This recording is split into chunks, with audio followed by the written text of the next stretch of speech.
In this video, I will compare the different options available in the Koalacloth lineup to see which cleaning solution truly lives up to the hype for your home. When choosing between the standard Koalacloth XXL and the light version, the main trade-off is surface area versus maneuverability. The XXL, measuring 60 by 40 centimeters, is the heavyweight champion for large glass panels and windows, while the light version at 40 by 30 centimeters is much handier for quick bathroom touch-ups. Looking at the standouts, the XXL bundle clearly wins for value if you have a whole house to clean, boasting over 1,700 positive reviews. The primary contrast between Koalacloth and traditional methods is the total elimination of chemicals. You are trading in sprays and exhaustive scrubbing for a system that uses only water to tackle limescale and soap scum. For specialized needs, the Koala Mammoth Towel offers a massive 1300 GSM for car drying, which is a significant step up in thickness compared to the standard cloths.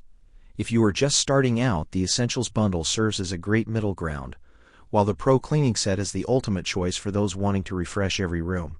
Whether you need the scratch-free Koala Scrub Mesh for the kitchen or the non-slip Koala Dry Bath Mat, each item is designed for a streak-free finish that actually lasts. Thanks for watching this comparison of the Koalacloth range.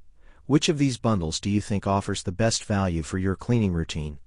Let me know in the comments below, and don't forget to subscribe for more reviews.